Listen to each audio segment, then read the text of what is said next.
கொஞ்சம் கற்பனை பண்ணி பாருங்க. நாளைக்கு காலையில நீங்க தூங்கி எந்திரிக்கிறீங்க. பெட்ல இருந்து எந்திரிச்சு ஹாலுக்கு வரீங்க. உங்க அம்மா அப்பாவ காணோம்.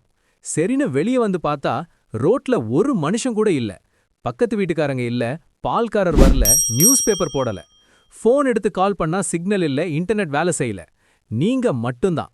இந்த ஒட்டுமொத்த பூமியிலயும் இருக்கிற ஒரே ஒரு மனுஷன் நீங்க மட்டும்தான். முதல்ல இது உங்களுக்கு ஒரு பெரிய சுதந்திரம் மாதிரி தோணலாம்.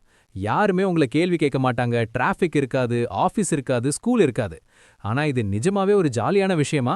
இல்ல இந்த பிரபஞ்சம் உங்களுக்கு கொடுத்த ஒரு மிகப்பெரிய தண்டனையா? யோசிச்சு பார்த்தா கொலை நடுங்கும்ல. இன்னைக்கு வீடியோல நம்ம பார்க்க போறது, மனுஷங்க எல்லாரும் காணாம போயிட்டு நீங்க மட்டும் இந்த உலகத்துல இருந்தா அடுத்த சில நிமிஷங்கள்ல இருந்து அடுத்த 10 வருஷம் வரைக்கும் உங்க வாழ்க்கை எப்படி மாறும்ன்றது தான். இந்த வீடியோவோட எண்டுல நீங்க ஒரு பெரிய உண்மையை புரிஞ்சுப்பீங்க. ஸ்கிப் பண்ணாம பாருங்க. சரி, இப்போ நீங்க எந்திரிக்கிறீங்க. முதல் 1 மணி நேரம் உங்களுக்கு ஒண்ணுமே புரியாது.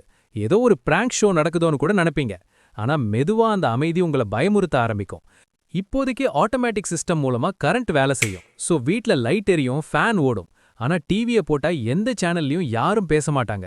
ரேடியோல வெறும் கர்ருங்கிற சத்தம் மட்டும்தான் வரும். நீங்க ரோட்டுக்கு வந்து நிக்கிறீங்க. வண்டிகள் ஆங்காங்கே நிக்கும். ஒரு சத்தம் கூட இல்ல.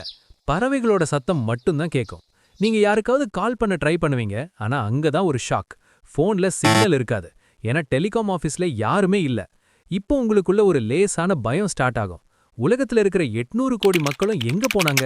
இந்த கேள்விக்கு உங்களுக்கு பதில் கிடைக்காது. அந்த ஒரு நாள் முழுக்க குழப்பமும் ஒரு விதமான மரண பயமும் தான் உங்க கூடவே இருக்கும். இப்போ ஒரு வாரம் ஆயிடுச்சுன்னு வச்சுப்போம். மெதுவா மின்சாரம் நிக்க ஆரம்பிக்கும். பவர் கிரிட்ல நிலக்கரி போடுறதுக்கோ இல்ல அதை மெயின்டைன் பண்றதுக்கோ ஆள் இல்லாததுனால ஒட்டுமொத்த உலகமே இருட்டுல முழுகும். பவர் இல்லனா என்ன ஆகும்? இன்டர்நெட் சர்வர்கள் எல்லாம் ஆஃப் ஆகிடும். இனிமே நீங்க கூகுள்ல கூட எதையும் தேட முடியாது. பெட்ரோல் பங்க்ல மெஷின் வேலை செய்யாது. சோ நீங்க வண்டில போறது கஷ்டம்.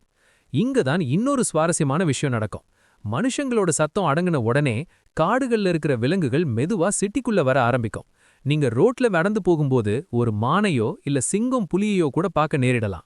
உங்க வீடு ஒரு சிட்டிக்குள்ள இருந்தாலும் அது மெதுவா ஒரு காடா மாற ஆரம்பிக்கும். நீங்க இத்தனை நாள் வாழ்ந்த அந்த ஹைடெக் உலகம் மெதுவா சிதைஞ்சு போறத நீங்க கண் முன்னாடி பாப்பீங்க. 1 வருஷம், அப்புறம் 10 வருஷம். காலம் வேகமா ஓடுது. இப்போ அந்த சிட்டியை நீங்க அடையாளமே காண முடியாது. ரோடுகள்ல இருக்கிற விரிசல்கள்ல இருந்து செடிகள் முளைச்சு பெரிய மரங்களா வளர்ந்திருக்கும். நீங்க பார்த்த அந்த பெரிய பெரிய அபார்ட்மெண்ட்கள் மேல கொடிகள் படர்ந்து அது பார்க்கவே ஒரு ஹாரர் மூவி செட் மாதிரி இருக்கும். டிராஃபிக் லைட்டுகள் எல்லாம் துருப்பிடிச்சு கீழே விழுந்திருக்கும். ஒரு விஷயம் கவனிச்சிங்களா? நாம இல்லாம பூமி இன்னும் அழகா சுத்தமா மாற ஆரம்பிக்கும். பொல்யூஷன் இருக்காது, கார் புகை இருக்காது. ஆனா அந்த அழகான உலகத்தை ரசிக்க உங்களுக்கு கூட யாருமே இல்ல. நீங்க மட்டும்தான் ஒரு ஆதிவாசி மாதிரி அந்த சிட்டிக்குள்ள சுத்திட்டு இருப்பீங்க. நாம இந்த பூமியை ஆதிக்கம் பண்ணிட்டு இருக்கோம்னு நினைக்கிறோம். ஆனா நாம இல்லாம இந்த பூமி தன்னாலேயே தன்னை சரி பண்ணிக்கொன்றது தான் ஒரு கசப்பான உண்மை. இப்போ உங்க சர்வைவல் பத்தி பாப்போம். சாப்பாட்டுக்கு பிரச்சனை இல்ல. சூப்பர் மார்க்கெட்ல இருக்கிற கேண்ட் ஃபுட்ஸ் வச்சு சில வருஷம் ஓட்டலாம். ஆனா உங்க உண்மையான எதிரி பசி கிடையாது. அது தனிமை. மனுஷன் ஒரு சமூக விலங்கு. நம்ம மூளை இன்னொரு மனுஷன் கூட பேசணும், பழகணும்னு டிசைன் பண்ணப்பட்டது. நீங்க பல மாசமா யாருமே இல்லாம யாரு கூடயும் பேசாம இருந்தா உங்க மூளை பாதிக்கப்படும். உங்களுக்கு ஹாலுசினேஷன் வர ஆரம்பிக்கும். அதாவது இல்லாத உருவம் முன்னாடி நிக்கிற மாதிரியோ யாரோ உங்க பேரை சொல்லி கூப்பிடுற மாதிரியோ தோணும். ஒரு கட்டத்துல நீங்க உங்களோடயே பேச ஆரம்பிப்பீங்க. தனிமை ஒரு மனுஷனை எந்த அளவுக்கு பைத்தியமாக்குன்றதுக்கு பல சைக்கலாஜிக்கல் எவிடன்ஸ் இருக்கு. ஒரு கட்டத்துல உங்க அடையாளமே உங்களுக்கு மறந்து போக வாய்ப்பு இருக்கு. ப்ரோ, நான் ஜாலியா சூப்பர் மார்க்கெட்ல இருக்கிறத சாப்பிட்டு கெத்து காட்டுவேன்னு நீங்க நினைக்கலாம். ஆனா நிஜத்துல சர்வைவல் ரொம்ப கஷ்டம். உணவு ஒரு கட்டத்துல எல்லா பேக் பண்ணப்பட்ட உணவுகளும் எக்ஸ்பைரி ஆகிடும். அப்புறம் நீங்க விவசாயம் பண்ண கத்துக்கணும். ஆனா அது அவ்வளோ ஈஸி இல்ல. மருத்துவம் இதுதான் மிகப்பெரிய பிரச்சனை. உங்களுக்கு ஒரு சின்ன காய்ச்சல் வந்தாலோ இல்ல கால்ல ஒரு முள் குத்தி இன்ஃபெக்ஷன் ஆனாலோ கூட அங்க டாக்டர் கிடையாது, மெடிக்கல் ஷாப்ல இருக்கிற மருந்தை எப்படி யூஸ் பண்ணணும்னு உங்களுக்கு தெரியாது. ஒரு சின்ன காயம் கூட உங்களுக்கு யமனா மாறலாம். விலங்குகள் சிட்டிக்குள்ள வர விலங்குகள் கிட்ட இருந்து உங்களை காப்பாத்திக்க நீங்க ஒரு கோட்டையை கட்ட வேண்டியிருக்கும். தூங்கும்போது கூட நீங்க பயந்து பயந்து தான் தூங்கணும். இப்போ ஒரு நிமிஷம் யோசிச்சு பாருங்க. இந்த உலகத்துல நீங்க மட்டும்தான் இருக்கீங்கன்னா அதுக்கு என்ன அர்த்தம்? மினையினமே உங்களோட முடிய போகுதுன்னு அர்த்தம். உங்களுக்கு அப்புறம் இந்த பூமியில மனுஷங்களே இருக்க மாட்டாங்க. நீங்க செஞ்ச சாதனைகளை சொல்லவோ இல்ல உங்க பேரை ஞாபகம் வச்சுக்கவோ ஒரு உயிர் கூட இருக்காது. உங்ககிட்ட கோடிக்கணக்கான பணம் இருக்கலாம், தங்கம் இருக்கலாம். ஆனா அதை வாங்க அங்க ஒரு கடை கூட இருக்காது. ஒரு வைர மோதிரத்தை விட ஒரு மேட்ச் பாக்ஸ் தான் அங்க விலை மதிக்க முடியாததா இருக்கும். லெகசி அப்படின்னு நாம எதையோ தேடி ஓடுறோம்ல. ஆனா மத்த மனுஷங்க இல்லாம அந்த எந்த விஷயத்துக்கும் ஒரு அர்த்தமே இல்ல.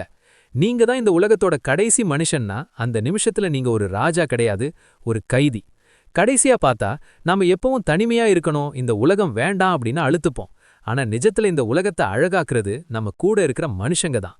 சண்டை போடுற அண்ணன் தம்பி, திட்டுற அம்மா அப்பா, கலாய்க்கிற ஃப்ரெண்ட்ஸ், இவங்க இல்லாம இந்த பூமி வெறும் கல்லு தான். இந்த வீடியோவை நீங்க பார்த்து முடிக்கும்போது உங்க பக்கத்துல யாராவது இருந்தாங்கன்னா அவங்கள பார்த்து ஒரு நிமிஷம் சந்தோஷப்படுங்க. ஏன்னா அவங்க இருக்கிறது தான் உங்க வாழ்க்கைக்கு ஒரு அர்த்தத்தை கொடுக்குது. உங்களுக்கு ஒரு கேள்வி, ஒருவேளை நீங்க மட்டும்தான் இந்த பூமியில இருக்கீங்கன்னா நீங்க முதல்ல எங்க போவீங்க, எதை தேடுவீங்க? உங்க பதில கமெண்ட்ல சொல்லுங்க. இந்த வீடியோ பிடிச்சிருந்தா லைக் பண்ணுங்க, உங்க ஃப்ரெண்ட்ஸ்க்கு ஷேர் பண்ணி அவங்க கிட்ட இந்த கேள்வியை கேளுங்க. இதே மாதிரி இன்னும் பல சுவாரஸ்யமான வாட் இஃப் வீடியோக்களை பார்க்க நம்ம சேனலை சப்ஸ்கிரைப் பண்ணிடுங்க. அடுத்த ஒரு விறுவிறுப்பான வீடியோல உங்களை சந்திக்கிறேன். அதுவரைக்கும் ஸ்டே கியூரியஸ்.